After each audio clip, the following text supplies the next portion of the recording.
नमस्कार, मैं हूं आपके साथ मीनाक्षी रजत और आप देख रहे हैं अपना फेवरेट डिबेट शो सबका है साफ होगा। आज देश के सामने एक बेहद गंभीर और संवेदनशील सवाल खड़ा है। मौलाना अरशद मदनी का बयान। आपने मौलाना अरशद मदनी का नाम बहुत बार सुना होगा, उनके बयान भी बहुत बार सुने होंगे और उनके बयान जब जब आते हैं वो सिर्फ और सिर्फ दो समुदाय में खाई गहरी करने वाले होते हैं, बांटने वाले होते हैं, भड़काने वाले होते हैं। अब अरशद मदनी का एक और बयान सामने आया है जिसमें उन्होंने हिंदुओं को बेपढ़ी कौम कह दिया है, गेरुआ कपड़े और टीके को नफरत से जोड़ दिया है और मजहब के नाम पर जान देने तक की बात उनकी तरफ से कह दी गई है। अब सवाल ये कि क्या ये बयान धार्मिक आजादी है या खुलेआम समाज को बांटने की जो कोशिश है वो की जा रही है। जब कोई धर्म गुरु कहता है कौन माई का लाल है जो हमें दीन से आजाद करेगा, या 50 लाख और मर जाएंगे, तो ये चेतावनी है या उकसावे की भाषा है? ये सवाल आज हम पूछते हैं। सवाल ये भी है कि क्या एक समुदाय को निशाना बना करके दूसरे समुदाय के खिलाफ जहर घोलना किसी भी कीमत पर जायज हो सकता है? आज की डिबेट में इसी पर पूछेंगे हम सवाल कि क्या धर्म के नाम पर नफरत फैलाने वालों पर एक जैसी कार्रवाई होनी चाहिए, चाहे वो किसी भी मजहब से जुड़ा हो, क्योंकि ये मुद्दा सिर्फ एक बयान का नहीं है बल्कि देश की एकता का है, शांति का है, अखंडता का है, एकजुटता का है। इसी मुद्दे पर करेंगे डिबेट। खास पैनल हमारे साथ जुड़ेगा, लेकिन सबसे पहले आपको दिखाती हूँ रिपोर्ट कि आखिरकार मदनी के जहरीले बोल इस बार क्या रहे।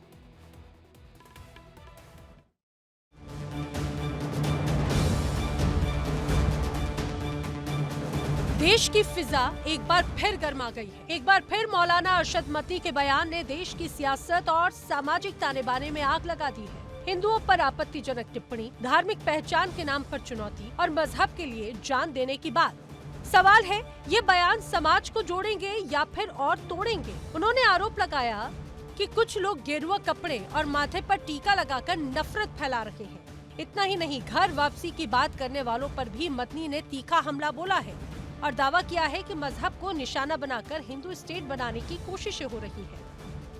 जो लोग नफरत की बातें कर रहे हैं, कुर्सी पर बैठकर नफरत की सियासत कर रहे हैं और घर वापसी की बात कर रहे हैं, वो लोग मुल्क के वफादार नहीं हैं, चैन और सुकून के साथ गद्दारी करते हैं। मदनी के बयान में धार्मिक पहचान को लेकर खुली चुनौती भी सुनाई दी। दीन के ऊपर मरने, मुसलमान बनकर रहने और मजहब के लिए जान देने की बात भी कही गई। दीन के ऊपर मरेंगे, मुसलमान बनकर रहेंगे, मुसलमान बनकर मरेंगे, धर्म को क्या छोड़ देंगे? किसके अंदर ताकत है? इन बयानों पर हिंदू धर्म गुरुओं ने कड़ी आपत्ति जताई है। उनका कहना है कि इस तरह की भाषा सामाजिक सौहार्द के लिए खतरा है। मौलाना मदनी जी, आप इस तरह बयान मत दीजिए। आप तो बड़े भाग्यशाली हिंदुस्तान में रह करके हिंदुस्तान के मुसलमान भाइयों को मत भड़काइए। आप जब भड़काते हैं, इस तरह बयान देते हैं, तभी नवयुवक मुसलमान गलत रास्ते पे जाते हैं।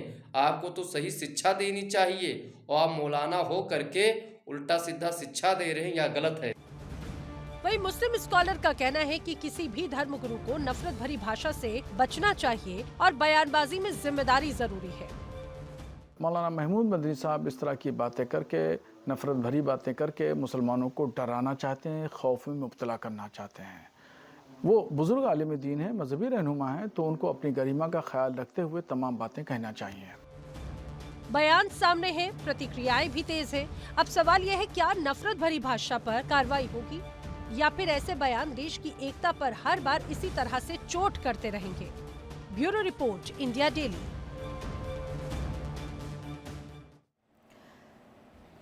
तो ये खुद को मौलाना कहते हैं। मौलाना अरशद मदनी कोई छोटा मोटा नाम नहीं है। इनके एक आवाज पर इनका पूरा समुदाय एकजुट हो जाता है, एक साथ आकर के खड़ा हो जाता है।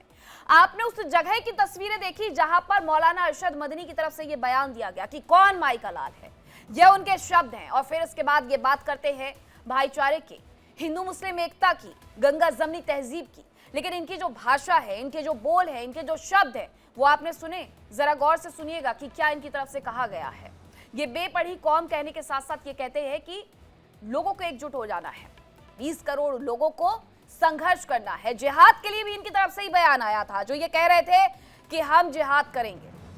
जिहाद को ये बहुत अच्छा मानते हैं, हो भी सकता है, कुरान में अच्छा लिखा भी है, लेकिन ये जिस जिहाद की बात जिस लहजे से करते हैं, उसके बाद सवाल ये खड़े होते हैं कि ये सिर्फ और सिर्फ बांटने वाले काम क्यों करते हैं। बहुत सारे नेताओं की तरफ से, बहुत सारे एक्सपर्ट्स की तरफ से, मौलानाओं की तरफ से ये कहा जाता है कि देवबंदी विचारधारा वाले ये हैं, और देवबंदी विचारधारा वाले क्या करते हैं वो आप सब जानते हैं, आतंकी घटनाओं में लिप्त रहते हैं। और अब ऐसी ही बातों को बढ़ावा अरशद मदनी दे रहे हैं। अरशद मदनी जो एक पूरे हुजूम को इस बात के लिए उकसा रहे हैं कि वो उठे और जिहाद करे। अब सवाल ये है कि मदनी के विवादित बयान से क्या देश का माहौल खराब हो रहा है? यह सबसे बड़ा सवाल है। मदनी ने जो विवादित बयान दिया है उसके बाद देश का माहौल क्या खराब हो रहा है? आपने उनके बयान सुने, आपने उनकी भाषा सुनी, इसीलिए उन पर यह सवाल खड़ा होता है। करेंगे चर्चा की शुरुआत। कौन कौन से मेहमान हमारे साथ जुड़ रहे हैं, सबसे पहले करवाती हूँ आपका तारुफ। हमारे साथ आचार्य अरुण कृष्ण हिंदू धर्मगुरु हैं, जुड़ेंगे। महंत रामदूत दास हिंदू धर्मगुरु हमारे साथ जुड़ गए हैं, और मुफ्ती शमून कासमी हमारे साथ थोड़ी देर में जुड़ेंगे, उत्तराखंड मदरसा शिक्षा बोर्ड के अध्यक्ष है। शशिकांत शर्मा हमारे साथ हैं, अखिल भारतीय हिंदू महासभा से राष्ट्रीय शरीफ अध्यक्ष है। SIMPLB के शेखर कुमार राजनीतिक विश्लेषक है, राहुल लाल राजनीतिक विश्लेषक है। एक बड़ा पैनल मेरे साथ मौजूद है, चर्चा एकदम शानदार रहने वाली है। और राशिद शरीफ से सबसे पहले मेरा ये सवाल है कि राशिद शरीफ, आप बार बार ये बयान देते हैं, आप बार बार जब भी मेरे डिबेट में बैठते हैं तो इस बात का जिक्र करते हैं कि हिंदू धर्मगुरु बांटने का काम करते हैं, हिंदू धर्मगुरुओं की तरफ से उकसावे वाले बयान आते हैं। तो ये जो मौलाना है अरशद मदनी, इनका बयान आपने सुना? इनकी तरफ से क्या बयान दिया गया, इनकी तरफ से क्या कहा गया, सुना आपने राशिद शरीफ जी? बिल्कुल सुना मैडम, बिल्कुल। इसमें गलत क्या है? इसमें गलत क्या है बताइए आप। नहीं, गलत पहले क्या आप है? बोलिए, अगर हम बता दूंगी। इस्लाम पे अगर जीना चाह रहे हैं, इस्लाम पे मरना चाह रहे हैं, इसमें गलत क्या है?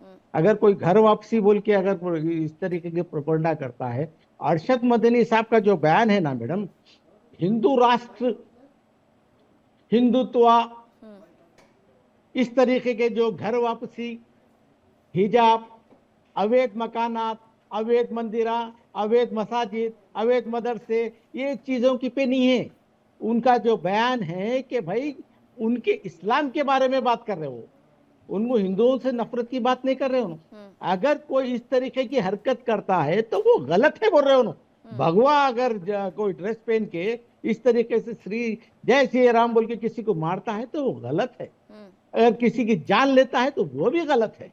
मैडम आप, मैं इतने डिबेट तकरीबन 11 साल से मुसलसल चल रहे डिबेट, एक बयान बता दीजिए किसी मौलाना का कि मुस्लिम राष्ट्र के लिए डिमांड करे। एक बयान बता दीजिए किसी का कि है सो हिंदुस्तान से नाराजगी के बारे में बात। अरे हम जान देते मैडम, हिंदुस्तान पे हम जान देते, हम बिल्कुल बेइंतहा चाहते। आपको याद होगा आज का सिमी जो को क्यों बैन किया गया था राशिद शरीफ जी? अगर आप इतनी बड़ी बड़ी बातें कर रहे हैं तो मैं आपको याद दिला दूं, सिमी को क्यों बैन किया गया था, क्या कागजात मिले थे? 2047 में क्या इस्लामिक राष्ट्र बनाने की तैयारी की जा रही थी? ये शायद आप भूल गए राशिद शरीफ जी। और इस देश में रह करके इस्लामिक राष्ट्र की बात कर पाना तो बहुत नामुमकिन सी बात है, वो भी तब जब 14% आबादी हो। तो आचार्य अरुण कृष्ण, ये बयान ना तो बांटने वाला था और ना ही ये बयान कुछ ऐसा कहता है जिसकी वजह से हिंदुओं को ऑफेंड हो जाना चाहिए। क्या कहा है उन्होंने? यही तो कहा है कि 20 करोड़ की आबादी वाले जाग जाएं। भड़का थोड़ी रहे हैं, वो उठा रहे हैं, झकझोर रहे हैं। आचार्य अरुण कृष्ण, भारत सरकार इस मदनी गैंग पर क्यों एक्शन नहीं ले रही? इन दोनों बाप बेटों को उठा के जेल में भरना चाहिए। और ये कुछ नया नहीं कह रहे हैं, अभी संख्या कम है तो थोड़ा हल्का संभल के बोल रहे हैं। आपने सुना होगा अमेरिका का एक मौलाना जिसको हमारे कुछ वामपंथी लोगों ने हमारे देश में निमंत्रण दिया एक चैनल पर, और आज कुछ दिन पहले उसका एक इंटरव्यू वायरल हुआ, आपने भी दिखाया, जो कहता है कि छोटी बच्ची का बलात्कार वर्सेस मूर्ति पूजा। तो उसने बोला कि मूर्ति पूजा सबसे बड़ा गुनाह है, छोटी बच्ची का बलात्कार होता रहे तो होता रहे। अरे ये बयान बांटने वाले थोड़ी है, ये बयान ये तो बांटने बड़े वाले प्रेम थोड़ी है। वाले, आचार्य अरुण कृष्ण ये तो जोड़ने वाले हैं। कैसी बात कर रहे हैं आप? लेकिन जैसे ये वामपंथी कीड़े बजबजा जाते हैं, जैसे अगर कोई ने हिंदू नेता मिल जाए, लेकिन वो क्या कहता है, बच्ची का, सोचिए कितना संवेदनशील था वो, कि बच्ची का बलात्कार अल्लाह माफ करता है, अल्लाह बड़ा दयालु है बच्ची के बलात्कार में, लेकिन जैसे ही मूर्ति पूजक की बात आएगी उसको अल्लाह कभी माफ नहीं करेगा। ये मदनी गैंग जो है, इनको गिरफ्तार करके इनको ऐसी काल कोठरी में डालना चाहिए। आप याद रखिए, कोई मुसलमान अच्छा है बुरा नहीं होता, या तो मुसलमान सच्चा मुसलमान होता है या सच्चा इंसान। जो सच्चा इंसान होगा वो कभी सच्चा मुसलमान नहीं बन सकता। जो सच्चा मुसलमान होगा वो होगा जो कुरान की उन आयतों को मानता होगा क्योंकि 73 फिरकों में से 72 फिरके जहन्नुम जाएंगे, केवल वो फिरका जन्नत जाएगा जो फिरका कुरान को एज इट इज मानता होगा। और जो कुरान को शब्दशः अक्षरशः मानता होगा, उसमें क्या क्या आता है? उसमें आता है कि मुस्लिम औरत आधे दिमाग की होती है, बाकायदा लिखा हुआ, आप कुरान पढ़ के देख राहुल लीजिएगा। लाल जी से जरा पूछ लेती हूँ। राहुल हाँ। लाल जी, जब इतने बयान आते हैं तो उसके बाद उसे डिफेंड करने की कोशिश की जाती है। क्या कहा उन्होंने? गेरुआ कपड़े और माथे पर टीका लगा करके लोग नफरत फैला रहे हैं। जो लोग कुर्सी पर बैठे हुए हैं वो नफरत फैला रहे हैं। जो लोग घर वापसी की बात कर रहे हैं वो लोग नफरत फैला रहे हैं, मजहब को निशाना बना रहे हैं।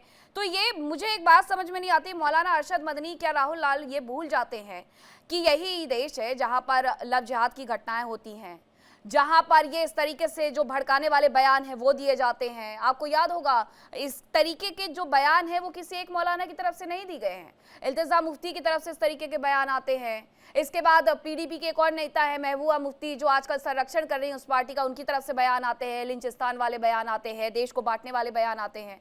इन्हें कुछ नहीं दिखता, इन्हें बस इतना दिखता है राहुल लाल कि भारत में मुस्लिमों पर अत्याचार हो रहे हैं, और हमें किसी को ये नहीं दिखता है राहुल लाल। मीनाक्षी जी, अगर मैं ये बात कहता हूं कि मैं मर जाऊंगा लेकिन हमें हमारे सनातन से कोई दूर नहीं कर सकता है, चाहे भले मेरी जान चली जाए, तो बताइए क्या इसमें मैंने भारतीय संविधान का उल्लंघन किया? किसी और धर्म को हमने जो है कि ठेस पहुंचाई? मुझे तो नहीं लगता। मैं ये कह रहा हूं बिल्कुल गर्व के साथ कि मैं सनातनी हूं और मैं मर जाऊंगा लेकिन सनातन से दूर नहीं होऊंगा।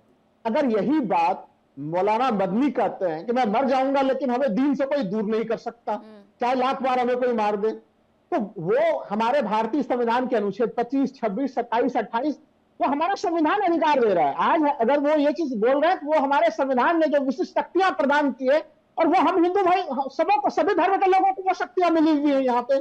देखिए, मदनी जी के बयान से मैं 90% तो सहमत हूँ। हाँ, 10% बातों से मैं उनसे सहमत नहीं हूँ मीनाक्षी जी, 10% बातों से मैं सहमत नहीं हूँ। बोलने का तरीका ऐसा होना चाहिए जो भड़काऊ ना हो, एक समूह को दूसरे समूह में बांटने वाला ना हो। लेकिन एक चीज ध्यान देना पड़ेगा कि जब हमारे सत्ताधीश बातें कर रहे हैं ना राहुल लाल जी, ये जो बैलेंस करने वाली बातें कर रहे हैं ये नहीं हो सकती हैं। एक ही बात हो सकती है, या तो जो उनकी तरफ से कहा गया, नहीं ऐसे नहीं होता है। मुफ्ती शमून कासमी जी भी हमारे साथ जुड़ गए हैं स्टूडियो में। मुफ्ती शमून कासमी अध्यक्ष है उत्तराखंड मदरसा शिक्षा बोर्ड के। चलिए मैं उन्हीं से पूछ लेती हूँ, जान लेती हूँ कि आज जो बयान आया, आपने सुना क्या कहा गया इनकी तरफ से? जो गेरुआ वस्त्र पहनते हैं, जो टीका धारण करते हैं, वो बेपढ़ी कौम है, हम दीन तक, ठीक है, किसने कहा है आपको कि आप अपना धर्म बदल लीजिए? इस देश में तो मुझे लगता है मुफ्ती साहब कोई नहीं कहता है कि आपको मुसलमान से हिंदू बनना पड़ेगा, ऐसी कोई घटना है क्या मुफ्ती साहब? लेकिन ये जरूर भड़काने वाले जो बयानों का इस्तेमाल करते हैं, शब्दों का इस्तेमाल करते हैं, लहजे का इस्तेमाल करते हैं मुफ्ती शमून कासमी, उस पर तो सवाल पूछने चाहिए कि आखिरकार एक हुजूम को बैठा करके ये बताना क्या चाह रहे हैं कि एकदम कट्टर हो जाओ? देखिए मीनाक्षी जी, देश और देश के जो हित हैं वो सर्वोपरि हैं। हमारी धार्मिक पूजा पद्धति जो है उसके अनुसार हम अपना कार्य करें, और जिस नाम से भी उस मालिक की हम पूजा करते हैं, इबादत करते हैं, उस पर यहाँ कोई प्रतिबंध नहीं है।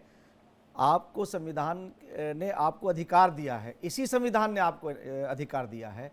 मैं तो ये बात कहूँगा कि देश के अंदर 60 साल तक एक बड़े दल ने राज किया, यानी कांग्रेस ने, और ये हजरात जो आज बयान दे रहे हैं ये उनके मीडिएटर के तौर से रहे। और देश के अंदर कौन सा ऐसा खित्ता है, कौन सा ऐसा डिस्ट्रिक्ट है, जनपद है जहां सांप्रदायिक दंगे ना हुए हों? लाखों मुसलमानों की और हिंदुओं की हत्याएं हुई। आज 2014 के बाद पूरा देश दंगा मुक्त है। सबका साथ, सबका विकास, सबका विश्वास, सबका प्रयास आगे चल रहा है। उत्तराखंड राज्य के अंदर हमारे माननीय मुख्यमंत्री पुष्कर सिंह धामी जी, उन्होंने मुसलमानों को मेन स्ट्रीम से जोड़ने के लिए तमाम माइनॉरिटीज को एक माइनॉरिटी प्राधिकरण बनाया, तो उसमें सारे लोगों ने अवैध जगहों पर जिन पर कब्जे किए हुए थे, अगर उन्हें खाली कराया तो इन हजरात ने उस पर कहा कि साहब यहाँ जो है वो तमाम मदरसों को अवैध बता के तोड़ा जा रहा है। ना किसी मजार को तोड़ा गया, ना किसी मदरसे को तोड़ा गया।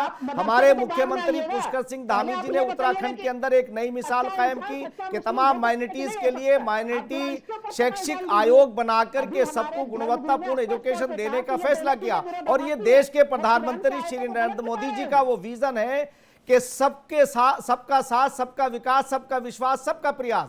अब ये जो लोग हैं, जिस तरह से देश आगे जा रहा है, इन्हें ये बात पच नहीं रही है। अरे भाई देखिए, अगर आपके कहीं हितों का, कहीं आपका अहित नजर आ रहा है, तो देश का जो संविधान है वो आपको इसकी इजाजत देता है। आप देश के प्रधानमंत्री से, देश के गृह मंत्री से और प्रदेश के मुख्यमंत्रियों से मिलकर के अपनी समस्याओं को बताइए। अगर उसका समाधान ना हो तब आप प्रोपेगेंडा करिए। आप पूरी दुनिया में प्रोपेगेंडा करना चाहते हैं। ये सरकार सबको साथ लेके चल रही है। राहुल लाल जी देखिए, तो इसलिए मैं मौलाना से ये बात कहूंगा, मुझे ये लगता है कि ये जो बयान, इस बात का तो ध्यान रहना चाहिए कि आप कौन, आपको ये कह रहा है कि आपके संवैधानिक कौन सी चीज नहीं। और दूसरी बात ये देखिए कि मौलाना मदनी इस देश में खड़े होकर के इस तरीके के बयान देते हैं और उसके बाद आप लोग बैठ करके उन्हें डिफेंड कर रहे हैं। और ये कोई सिर्फ मौलाना मदनी तक सीमित नहीं है। मैं आपको कुछ बयान सुनवाती हूँ जो हिंदुओं के खिलाफ है, जहरीले बयान है, और ऐसे कई चेहरे जो इस्लाम का तमगा थाम करके खुले मंच से हिंदू समाज को निशाना बनाते हैं। कभी परंपराओं के नाम पर हमला करते हैं, तो कभी पहचान पर सवाल उठा लेते हैं, कभी मजहब के नाम पर सीधी धमकी दे देते हैं। कुछ और चेहरों को भी पहचान लीजिए। अच्छा बयान है, एक नसीहत है पूरे हिंदुस्तान के लिए, पूरी दुनिया के लिए, कि उनको सोचना चाहिए कि कमज़ोर लोग जब तक इकट्ठे नहीं होंगे, जब तक उनका भला नहीं हो सकता। हुकूमत से हम नाउम्मीद हैं, तमाम सेकुलर पार्टियों से हम नाउम्मीद है। अगर मुसलमान नाउम्मीद होकर सड़कों पर आ गया तो उसकी जवाबदेही किसकी होगी? इसलिए मैं हुकूमत से मांग करता हूँ। औरतों के हिजाब और निकाब निकाल रहे हैं, तो you know what is happening here. यहाँ हिंदुत्व भी हम नहीं चलने देंगे। तो शेखर कुमार जी, आपने ये तीनों बयान सुन लिए। 1 मिनट में हम चाहें तो दंगा हो जाएगा, मुसलमान तो बैठा हुआ है, हमें हुकूमत से किसी भी तरीके का कोई भी कुछ रह ही नहीं गया है हुकूमत की तरफ से, हम हिंदू तो आपका चलने नहीं देंगे। तो शेखर कुमार जी, ऐसे बयानों के बाद ये ना बोला जाए कि ये बांटने वाली राजनीति है, ये लोगों को भिड़ाने वाली राजनीति है, तो और क्या बोलूं? आती उसके मुफ्ती साहब। मीनाक्षी जी देखिए, धर्म गुरुओं के जो बयान आते हैं, ये चाहे इस्लामिक धर्म गुरु हो, हिंदू धर्म गुरु हो, अभी पीछे शाहरुख खान वाली जो टीम थी उसका वो कर दिया कि बांग्लादेशी प्लेयर को इन्होंने क्यों ले गए। इन्होंने सवाल बीसीसीआई से नहीं पूछा कि उसको क्यों इजाजत दी बीसीसीआई ने। सिलेक्ट तो लिस्ट बीसीसीआई करती है। उसके बाद जूही चावला को ओनर थी, पॉलिटिकल एजेंडे में नहीं आ रही। और आज उसका हश्र क्या हुआ कि आज इन धर्म गुरुओं के चक्कर में बांग्लादेश ने आईपीएल के चक्कर को कह दिया कि हम हिंदुस्तान में नहीं खेलेंगे। नहीं, धर्म गुरुओं के तो चक्कर में नहीं सर, ये एक भारत की बात है, ये हमारे देश की बात है। और अगर किसी को लगता है कि वो आईपीएल नहीं दिखाएंगे उससे भारत को कोई फर्क पड़ जाएगा, तो मुस्तफिजुर रहमान जैसे लोगों के ना बिकने का फर्क उस देश को पड़ेगा। लेकिन इस देश का वो मैच देखे ना देखे, यहाँ किसी को कोई फर्क नहीं पड़ने का। मैं आपको बता रहा हूँ, ये वो देश है जहाँ 80-20 की बात होती है। अभी एक धर्म गुरु जो बहुत बेतुकी और बेढंगी बात कर रहे थे एक धार्मिक किताब के लिए, इनको ये नहीं पता पड़ोसी देश में 90-8 का रेशियो है। आप 80-20 में ये करेंगे, वहां रोज कितनी हत्याएं हो रही है, और वो भी आपके ही कारण हो रही है। दूसरी बात, अच्छा, आचार्य अरुण कृष्ण ने कहा है ये बड़े बड़े अपराधी इंग्लैंड की कोर्ट में जाके कह रहे कि यहाँ पे तो एक धर्म के साथ इतना गलत हो रहा है, क्योंकि नेशनल टीवी पे ऐसे बैठ के धार्मिक गुरु बयान देते और वो यहाँ पे उनका एक्सट्रेडिशन नहीं हो रहा है। तो आज सबसे बड़ी बात क्या है कि देश की बात है। डोनाल्ड ट्रंप सीधी धमकी दे रहा है, और यहाँ आप हिंदू मुस्लिम हिंदू के कारण हो रहा है, कुरान में ये लिखा, तुम जैसे वामपंथी कैंसरों के कारण हो रहा है। तुम जैसे वामपंथी कैंसर जब तक इस धर्म में रहेंगे तब तक सनातन धर्म का कभी उत्थान नहीं होगा। मुझे मुसलमानों के बारे में ये चीज प्रशंसनीय लगती है कि सारे मुसलमान एक भाषा बोलते हैं, लेकिन सनातन हिंदू धर्म में तुम जैसे वामपंथी कैंसर, तुम जैसे दीमक, तुम जैसे बिके हुए दलाल जो हैं, ये हमारे धर्म के सबसे बड़े शत्रु हैं। हमारा शत्रु कोई और नहीं, हमारे शत्रु ये दरबारी, ये जो दरबारी हमारे धर्म में दरबारी बैठे हुए हैं, जो 2-2 पैसे में बिक जाते हैं छोटे छोटे पदों के लिए। इस जैसे वामपंथी कैंसर के कारण होता है, जो कैंसर बैठा है वामपंथी कैंसर, ऐसे वामपंथी। नहीं शेखर कुमार जी, मुझे एक बात समझ में नहीं आती है कि जब आप बात करते हैं कि धर्मनिरपेक्षता की बात होनी चाहिए, तो एक समाज ने क्या ठेका लिया हुआ धर्मनिरपेक्षता का? महंत रामदूत दास जी, सिर्फ एक समाज बात करेगा धर्मनिरपेक्षता की, दूसरा समाज से बात करेगा बंटवारे की। यही राशिद जी थे ना, ये क्या कहते हैं कि बांग्लादेश में क्या हो रहा है हमें क्या लेना देना, लेकिन हम गाजा की बात करेंगे। क्यों? क्योंकि इंसानियत के नाते इनकी इंसानियत वहां पर जाकर के मर जाती है और यहाँ पर इनकी इंसानियत जो है वो जागृत हो जाती है। जब बात गाजा की होती है, जब बात बांग्लादेश की होती है, तो इनकी इंसानियत कहां चली जाती है? आग लग जाती है उसमें। देखिए मीनाक्षी जी, जितने भी यहाँ ये शेखर कुमार हैं, राहुल लाल जी हैं, जो अपने आप को सो कॉल्ड सेकुलर मानते हैं या संविधान के बहुत बड़े ज्ञाता मानते हैं, उनसे सिर्फ एक ही चीज कहना चाहूंगा कि अगर आपको लगता है कि अगर हिंदू धर्मगुरु अगर गलत हैं तो मुझे आपके सर्टिफिकेट की आवश्यकता नहीं है। अगर यहाँ बात 80-20 की हो रही है तो अब आप बात 80-20 की ही होगी। अगर आप इसी तरीके में चलना चाहते, कोई हिंदू धर्म एक ठेका नहीं लिए, सॉफ्ट टारगेट नहीं है कि कुछ भी बोले आप उन्हें डिफेंड करें। शांत रहिए शेखर जी, मैंने पूरी बात सुनी आपकी। मैं बहुत इज्जत करता हूं बुजुर्गों की, अपने से बड़े उम्र वालों की इज्जत कर लेने दीजिए। चीखना चिल्लाना हमें भी आता है और बहुत गंदा बोलना आता है। देखिए हमें आपसे सर्टिफिकेट नहीं चाहिए, हमें आपसे कोई सर्टिफिकेट नहीं चाहिए। ईश्वर जानता है हम क्या हैं और क्या कर रहे हैं। लेकिन अगर ये अरशद मदनी के बयान के बाद अगर आप नहीं बोल सकते तो वास्तविक आपका जमीर खत्म हो चुका है। आप इंसान भी नहीं है, हिंदू तो कहना दूर की बात है, आप इंसान की कैटेगरी में भी नहीं है। और अगर इतनी सेकुलर राजनीति करते हैं, अगर कांग्रेस के इतने ही पक्षधर हैं, तो जाइए ना इस्लाम कबूल करिए, जाइए इस्लाम कबूल करिए। क्यों बैठे हिंदू धर्म में? क्यों अपने आप को शेखर कुमार लिखते हैं?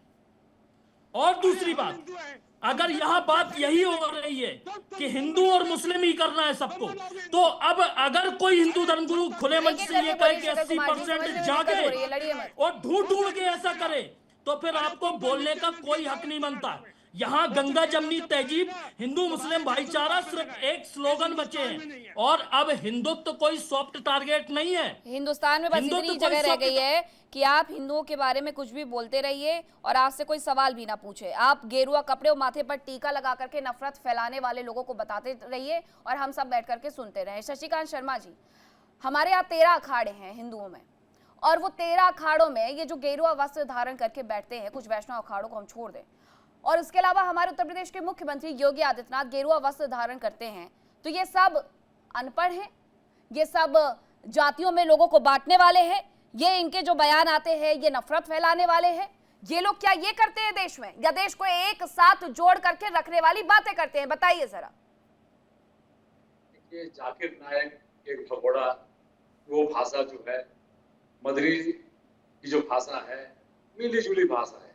मुसलमान युवाओं को भड़काना, उनकी जिंदगी को बर्बाद करना, एक अच्छी लाइफ जो होती है, जो एजुकेशन जो होता है कि एक एजुकेशन ले और एक अच्छी नौकरी करे, परिवार को पाले, ये नहीं चाहते हैं कि मुसलमान जो बच्चे जो पढ़ना चाहते हैं, पढ़ के एक तालीम हासिल, अच्छी तालीम हासिल करके कुछ बनना चाहते हैं, ये चाहते हैं कि ये पढ़ाई लिखाई ना करे, दंगे में शामिल हो, पत्थरबाजी करे, लव जिहाद करे, लैंड जिहाद करे, ये जिहाद में शामिल हो, जिससे इनकी लोकप्रियता बढ़ती रहे। इनके मंच के सामने हजारों लाखे अनपढ़ गंवार मुसलमान लोग बैठे, ये इनका एक सपना है जिसको वो सपना पूरा करने के लिए किसी हद तक चले जाते हैं।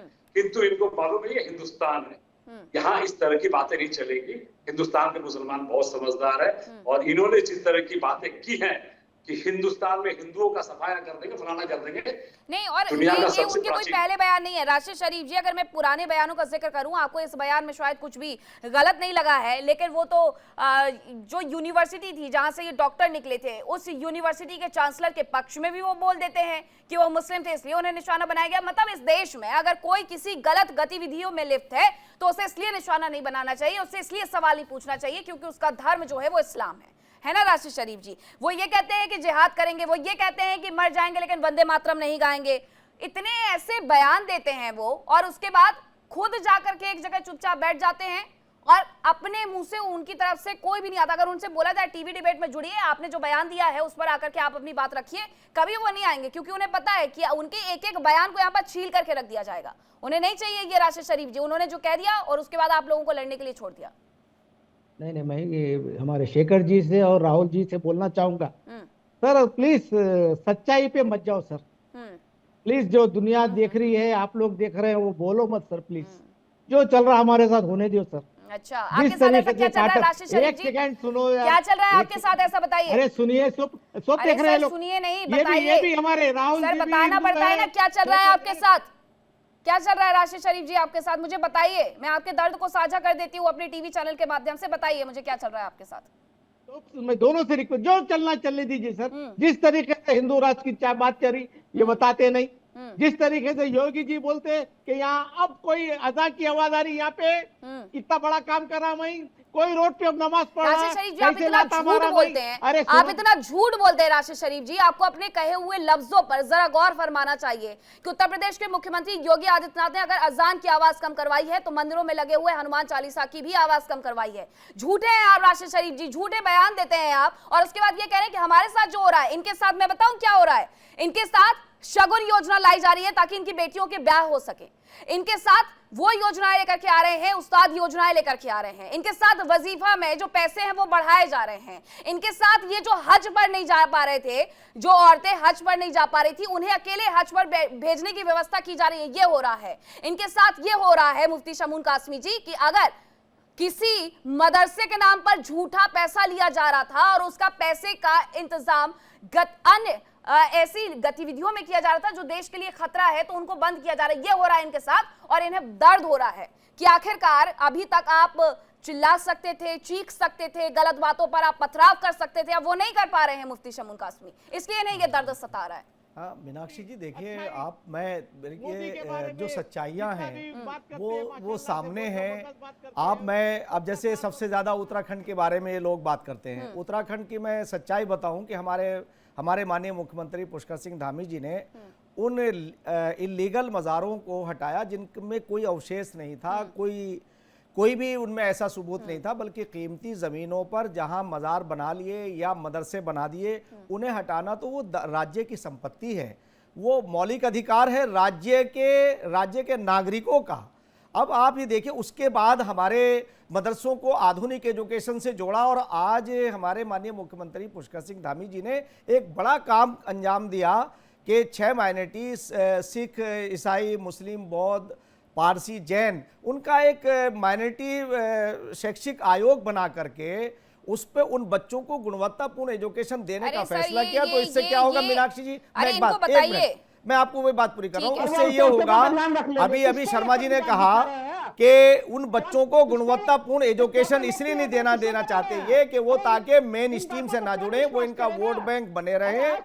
एक मिनट खामोश करिए, जरा एक मिनट इन्हें वर्सेस से हटा दीजिए, मैं अपनी बात पूरी कर दूं। मैं 10 सेकंड में अपनी बात पूरी कर रहा हूं।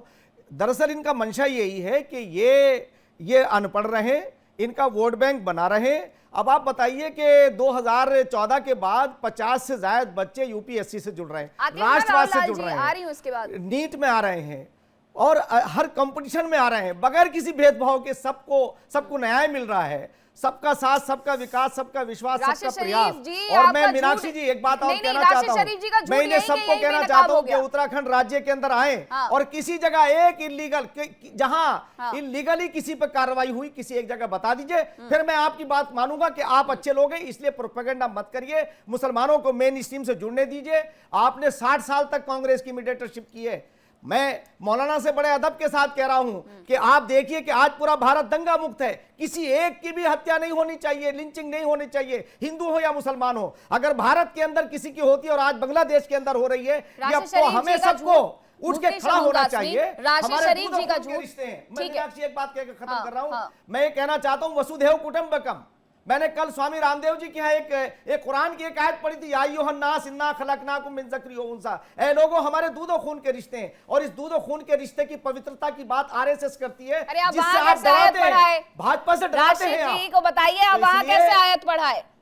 आप हिंदू धर्मगुरुओं के सामने मुफ्ती शमून कासमी आप आयत पढ़ाए, वो भी इस देश में जहां पर ये लिंचिस्तान है, वहां पर आपने ऐसा कर लिया। गलत प्रोपेगेंडा कर रहे हैं। हमारे हिंदू भाइयों से अच्छा कोई पड़ोसी नहीं हो सकता। और जहां तक हिंदुत्व की बात है, यानी सुप्रीम कोर्ट ऑफ इंडिया ने जो हिंदुत्व के बारे में कहा, उसे जरा आप पढ़ तो लीजिए। अरे एक कल्चर है, एक तहजीब है, एक सभ्यता है, एक संस्कृति है। और मैं तो ये बात कहना चाहूंगा आज मीनाक्षी, कल मुझे इस बात की खुशी है कि हमारे उत्तराखंड राज्य के अंदर संस्कृत को दूसरी सरकारी लैंग्वेज बनाया गया है। पूरे देश के अंदर जिस दिन संस्कृत को लोग जान लेंगे उसी दिन कुरान और ठीक है मुफ्ती साहब जरा सुन लेते हैं राहुल लाल जी को। मुझे लगता है कि राशिद जी से ज्यादा दुख हुआ है, राशिद जी से ज्यादा दुख जो है वो राहुल जी को हुआ है, राहुल जी को ज्यादा दुख हुआ है। राशिद जी तो चुपचाप सुन के बैठ गए हैं कि उनका जो झूठ है वो, मुझे नहीं लग रहा था कि राहुल जी और राशिद जी इसी डिबेट में आपका झूठ बाहर आ जाएगा। आप तो यहीं पकड़े गए राशिद शरीफ कि क्या हो रहा है मुसलमानों के साथ, यहीं आपने सुन लिया, कैसे बताइएगा आप? एक लाइन मेरी सुन लीजिए। आती हूँ राशिद जी से जवाब ले लूं। राहुल लाल जी आऊंगी, कहीं नहीं जाऊंगी, इसी डिबेट में रहूंगी अभी। हमारे पूरे धर्म गुरुओं से, हमारे पूरी कम्युनिटी से, हमारे हिंदू कम्युनिटी से जो बिल्कुल हिंदू है, जिसको मैं बहुत बेनतिया उनका केयर करता हूँ, उनको चाहता हूँ, उनको भाई बोलता हूँ, वैसे हिंदू, ऐसे हिंदू नहीं, ऐसे जो सेकुलर हिंदू और हिंदू जो ये सेकुलर हिंदू है मैडम, नहीं सेकुलर हिंदू आपको शेखर कुमार जी और राहुल लाल जी मिले, आप उनके सामने अपना दुख रोए तो कि हमारे लिए मत कहिए। आप सेकुलर मुस्लिम बताइए ना कौन है इस देश में। मुफ्ती साहब अगर बोल रहे हैं तो वो सरकार के आदमी हो जाएंगे अभी थोड़ी देर में आपके लिए, है ना आचार्य अरुण कृष्ण? ये सरकार के आदमी हो जाएंगे। क्यों? क्योंकि ये सबके लोगों की बात करते हैं, ये इस्लाम की भी बात करते हैं, हिंदुओं की भी बात करते हैं। ये बस ये नहीं कहते हैं कि हम माई का लाल निकल कर, क्या इस तरीके के शब्दों का इस्तेमाल तो नहीं करते हैं कम से कम आचार्य अरुण कृष्ण ये, इसलिए ये मुसलमान नहीं होंगे सच्चे इनके लिए। अनम्यूट करिएगा आचार्य।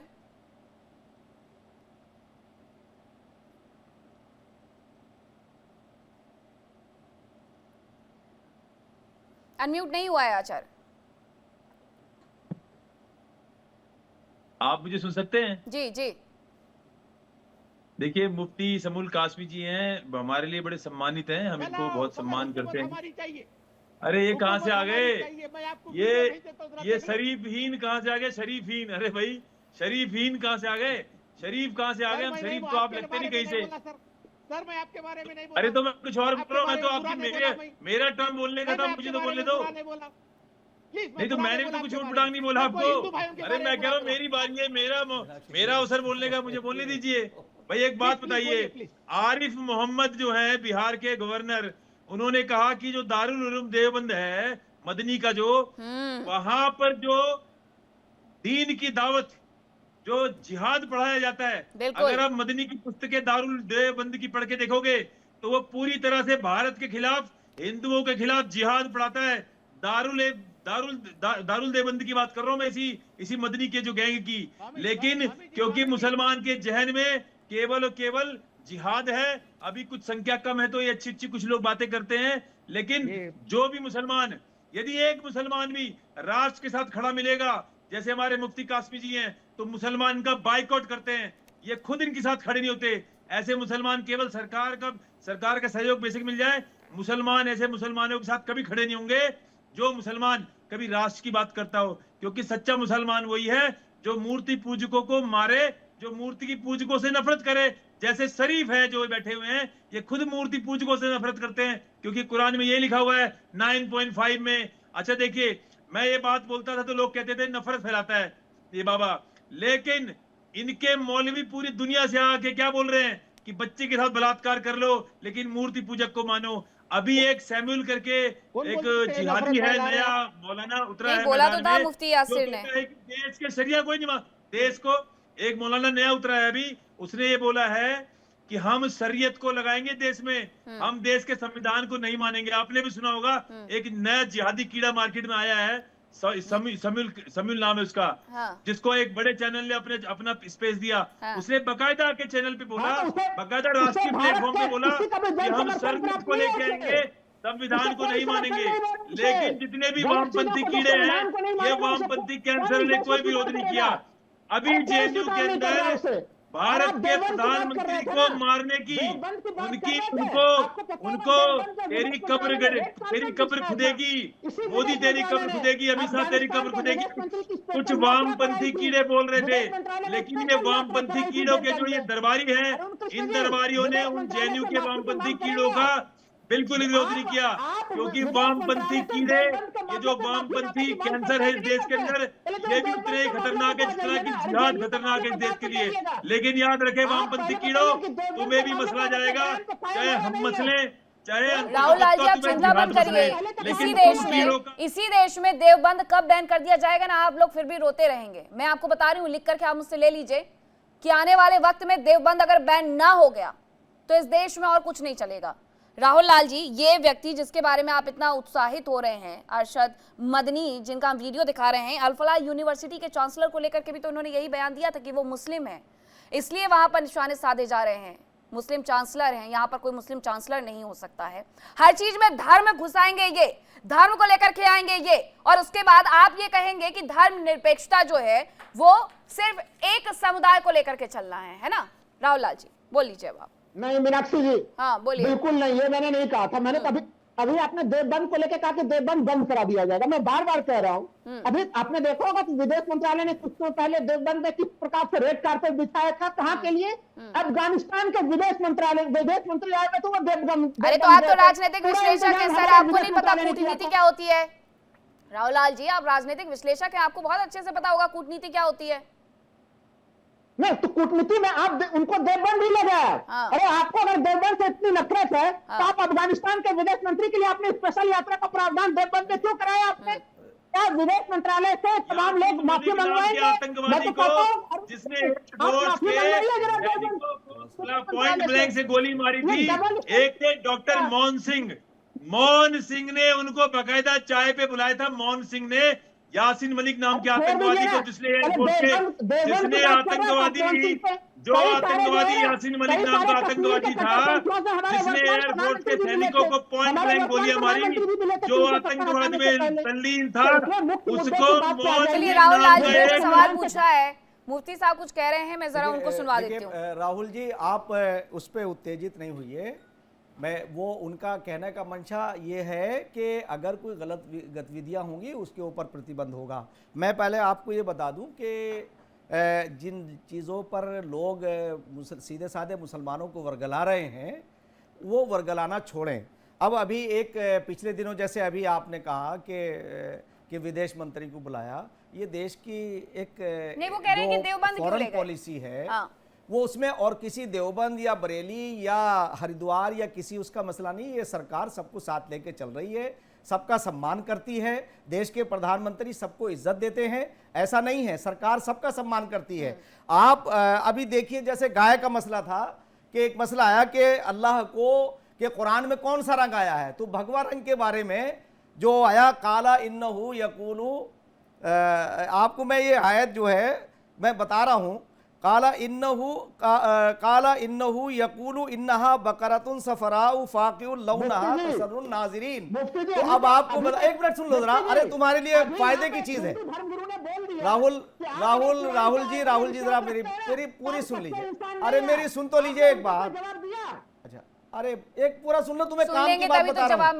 ज्ञान की चीजें सीखा करो। मैं ये कहना चाह रहा हूं कि गाय क्यों पूजनीय है, क्यों गाय का सम्मान होता है। अरे हजरत मोहम्मद साहब ने भी ये कहा कि इसका दूध पियो, उसमें शिफा है, इसका मीट न खाओ, उसमें बीमारी है, और हमारे बच्चों को कुपोषण से बचाने वाली गाय है। तो हमने सम्मान स्वरूप कहा कि तुम तो हमारी माँ हो। अब अगर इसे भारतीय जनता पार्टी और आरएसएस उसकी हिफाजत की बात करती है तो आप लोग क्या कहते हो, प्रोपेगेंडा करते हो। इसलिए मुसलमानों को एजुकेशन से दूर कर दिया, और ये सरकार उन्हें एजुकेशन के करीब ला रही है। वोट बैंक नहीं मानती है, तुष्टिकरण नहीं, संतुष्टिकरण करती है। काश्मीर अध्यक्ष है उत्तराखंड मदरसा शिक्षा बोर्ड के शेखर जी, और वो खुद कह रहे हैं, राहुल जी, शेखर जी से मैं पूछती हूँ जरा, शेखर जी को भी यही कहते हैं कि शिक्षा जो है वो सबसे ज्यादा हथियार होता है किसी भी चीज को समझने का।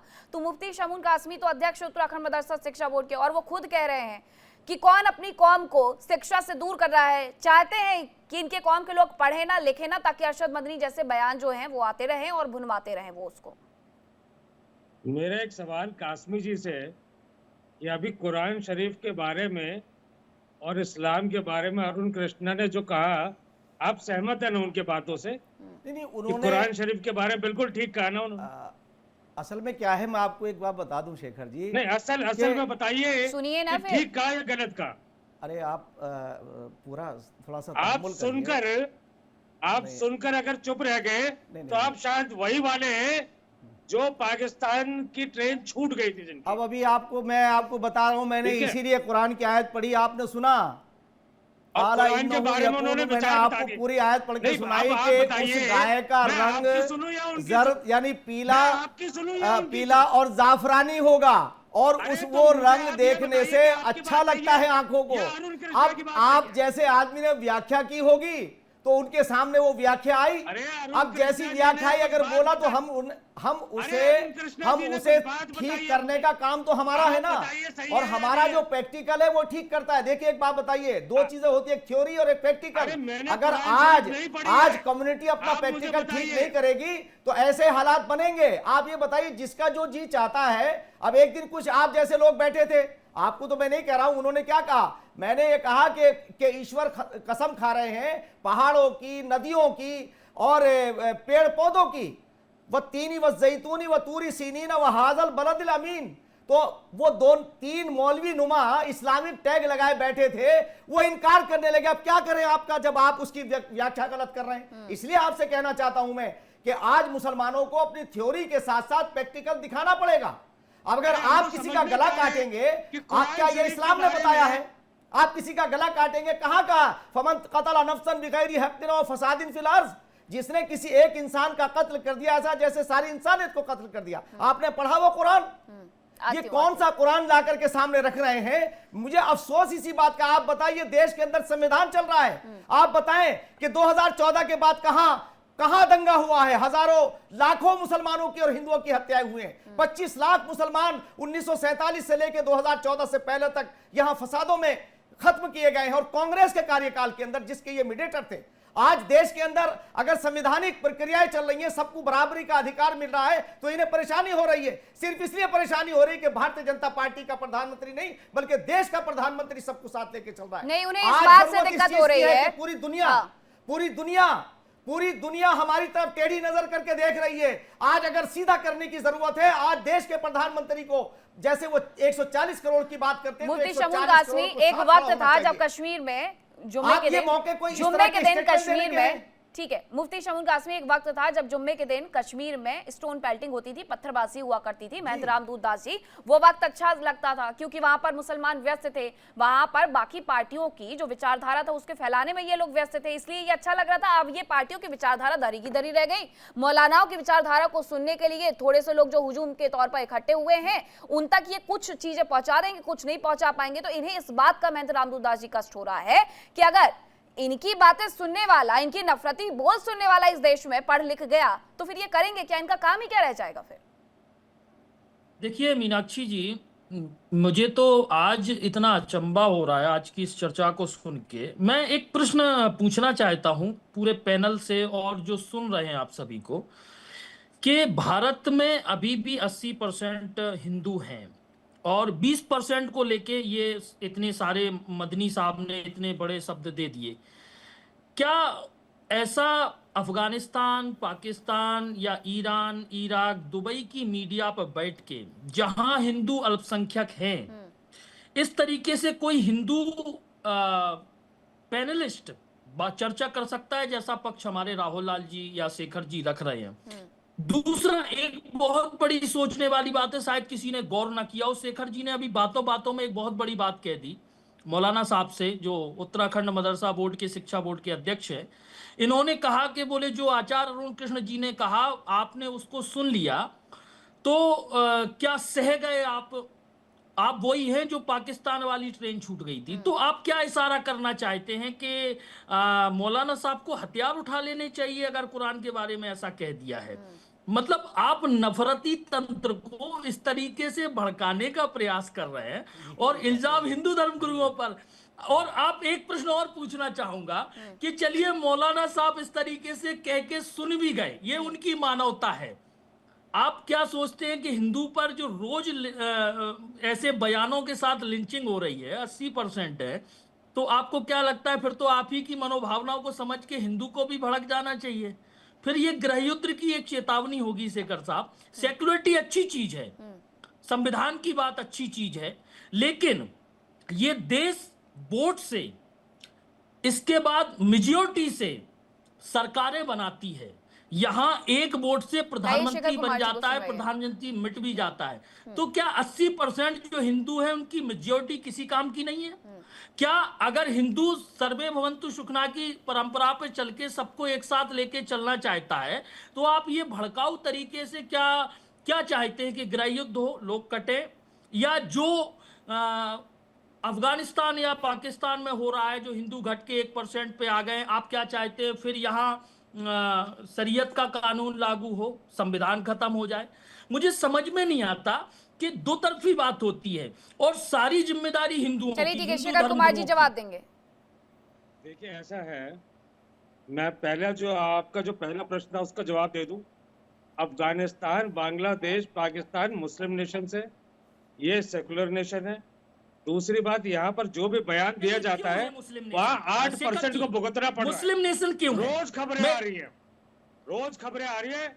और आज हिंदुस्तान की विदेश नीति ऐसी भी नहीं रह गई कि आप बांग्लादेश कंट्रोल कर पाए। मैं कम पढ़ा लिखा हूँ, कभी कर पाते थे। वो मुस्लिम नेशन क्यों है? अब आप सवाल का जवाब सुनिए कि मैंने इनसे जो उत्तराखंड बोर्ड के जो हैं इनसे एक सवाल पूछा, बहुत सिंपल सवाल है और वो इसलिए है, मैंने कुरान शरीफ नहीं पढ़ी।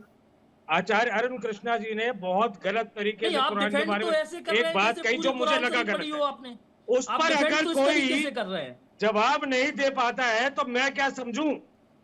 मैं भी तो कुरान के बारे में अगर उनके पास कोई जवाब होता नहीं, तो उसको जब वो बता रहे हैं तो वो अगर अरुण कृष्ण जी की बात का जवाब होता बता रहे हैं, वरना तो मैं भी तो वही समझूंगा। कुरान आप पढ़ना, मेरा भी तो हक है जानने का। मुफ्ती साहब क्या कह रहे हैं सुनिए। अरे शेखर जी, आप देखिए टू द पॉइंट। मैंने ये कहा कि कुरान ये कहता है अगर किसी एक इंसान का कत्ल किया तो सारी इंसानियत का कत्ल माना जाएगा, यानी ईश्वर ये कह रहे हैं। और मैं एक बात आपको ये कहना चाहता हूँ कि वेद और कुरान जब आप पढ़ेंगे ना, संसार का पहला जो ज्ञान है वो वेद है और आखिरी जो वाणी है वो कुरान है। जब हम लोग ये कहते थे, मैं 30 साल पहले की बात कर रहा हूँ, कि वेद भी आसमानी किताब है, तो हमारे लोग ये कहते थे कि आप वेद का जिक्र क्यों कर रहे हैं। मैं ये कहता था कि ये ज्ञान है, वेद के मायने किताब के नहीं है, ज्ञान के हैं। आपको मैं आगाह कर रहा हूँ, आप अपनी मालूमात में इजाफा करिए। आप ये समझिए कि वेद ये कहता है वसुधैव कुटुंबकम की बात होती है, कुरान भी ये कहता है, मगर बात तो ये कि व्याख्या करने वाला किस तरह से व्याख्या कर रहा है, किस तरह से उसे प्रस्तुत कर रहा है, उसे ये सोचने की जरूरत है। अब अगर जैसे अभी की मैं आपको ताज़ा उदाहरण दे रहा हूं, एक बड़े विद्वान ने मुझसे कहा, तो उनके पास कुरान की वो पहुंची तो मैंने उनका धन्यवाद किया, तो मैं आपको बता रहा हूं। तो अब सवाल ये है कि मैंने एक जुमला और ये कहा कि आपकी थ्योरी और आपका प्रैक्टिकल दोनों को दुरुस्त करना होगा। अब आप जैसे हिंदुस्तान के अंदर आप संविधान है कि नहीं है, बताइए किसके साथ, किसी एक की जान नहीं जानी चाहिए नाहक भाई। कोई भी, मैं समझता हूं कोई इंसान नहीं चाहता ऐसा। आप अगर उसकी हिमायत कर रहे हैं, समर्थन कर रहे हैं, तो आप भी उनमें शामिल हैं। तो कुरान तो ये कहता है कि किसी का नाहक कत्ल ना करो। अब मैं उसका नाम इस पे लेके कह दूं कि मोहम्मद साहब के ऊपर इतनी लोगों ने ज्यादतियां की हैं, उन्होंने कभी अपने संगतियों से नहीं कहा कि जाके मार दो। चलिए राहुल लाल जी कुछ कह रहे हैं। और दूसरी एक बात और कहना चाहता हूं, बस वक्त खत्म हो रहा है। ठीक है 10 सेकंड। मैं कश्मीर गया, 370 को मजहबी तौर से बना दिया था वहां, और वहां के कश्मीर के लोग परेशान थे। आज कश्मीर मुख्य धारा से जुड़ रहा है, वहां से आतंक खत्म हो रहा है, पत्थरबाज खत्म हो गए, तो इन्हें ये बात बर्दाश्त नहीं है। इन तथाकथित लोगों को ये वोटों के सौदागर हैं, और वोटों के सौदागरों को और कुछ नजर नहीं आता। भारतीय जनता पार्टी संतुष्टिकरण की बात करती है, तुष्टिकरण की नहीं करती है। मैं डंके की चोट पे ये बात कह रहा हूं कि जब से प्रधानमंत्री आए हैं तब से आज तक कोई एक बताए कि किसी योजना के अंदर भेदभाव हुआ हो। अच्छा मुफ्ती साहब, हमारे उत्तराखंड की बात करते हैं, आइए आपको दावत दे रहे हैं, आप आइए उत्तराखंड के अंदर, जहां गाय भी है, गंगा भी है, पहाड़ भी है। राहुल जी को जरा सुन लेते हैं, ठीक है मुफ्ती साहब, राहुल जी को जरा सुन लेते हैं कि इन्हें किस बात पर इतनी तकलीफ हो रही है। क्योंकि मुझे ये समझ में नहीं आता कि अरशद मदनी की तरफ से एक बयान दिया गया है, तो उसको सीधे सीधे तौर पर खंडित कर देना चाहिए, हर व्यक्ति के द्वारा खंडित करना चाहिए। किसने ये कहा कि आप हिंदू धर्मगुरु अगर कुछ ऐसा कह रहे हैं जो आपके लिए सुटेबल नहीं है तो आप उसका खंडन मत करिए, आप वो भी करते हैं। तो एक मुस्लिम धर्मगुरु ने अगर ऐसा राहुल लाल कहा है तो उसके बयान का भी खंडन होना चाहिए। और अरशद मदनी ये तो जाने ही जाते हैं अपने इस तरीके के बयानों के लिए, वरना लोगों को दुनिया इन्हें भूल जाए कि ये हैं कौन। मीनाक्षी जी, हमने अपने फर्स्ट भाग में ही कहा था कि मैं 90% बयान का सहमति प्रदान कर रहा हूँ, 10% बयान का सहमति प्रदान नहीं कर रहा हूँ। ये मैंने शुरुआत में भी कहा था और मैं अभी भी एक चीज कह रहा हूँ। वो ये कह रहे हैं कि लोगों को भड़काने का काम वो करते हैं जो तिलकधारी है। वो ये कह रहे हैं कि जो गेरुआ पहनते हैं वो लोगों को भड़काने का, नफरत फैलाने का काम करते हैं। 13 अखाड़े हैं, क्या ये 13 अखाड़े यही कर रहे हैं? बताइए मुझे। भाई इस पैनल में तो मुझे दिखा, यहाँ पे तो बिल्कुल भड़काऊ बयान दिया गया, यहाँ पे लगातार दिया गया। एक अच्छा इंसान अच्छा मुसलमान नहीं हो सकता, ये सीधा सीधा बयान दिया गया। जबकि मुफ्ती समून कादरी जी ने बड़ा स्पष्ट करके समझाया कि भाई अच्छा इंसान अच्छा मुसलमान भी हो सकता है। मैं तो एक ही चीज मीनाक्षी जी पूछ रहा हूँ, हमारे यहाँ पे कई मुख्यमंत्री हैं जो डंके के चोट पड़ते हैं कि भारत हिंदू राष्ट्र बनना चाहिए। अरे कैसे बनना चाहिए? आप संविधान की शपथ लेके बैठे हुए, मैं हिंदू राष्ट्र, अरे हिंदू राष्ट्र बन भी जाएगा तो आपको क्या तकलीफ है? आप थोड़ी ना बाहर किए जा रहे हैं, ना ही किसी और को बाहर किया जा रहा है, तो ये झूठ फैलाना बंद करिए ना। अगर हिंदू राष्ट्र बन भी गया तो इस्लामिक राष्ट्र भी तो है, क्या दिक्कत हो जाएगी हिंदू राष्ट्र बनने से? नेपाल बन सकता था, उससे भी वो तमगा छीन लिया गया। भारत बन जाएगा तो तकलीफ हो जाएगी। रोने दीजिए अरशद मदनी को। बहुत धन्यवाद आप सभी का चर्चा में शामिल होने के लिए, जुड़ने के लिए। फिलहाल वक्त एक बहुत छोटे से ब्रेक का है, फौरन हाजिर होंगे। इंडिया डेली अब आपके स्मार्ट टीवी पर भी मौजूद है। इंडिया डेली 24/7 अब इन सभी प्लेटफॉर्म पर लाइव।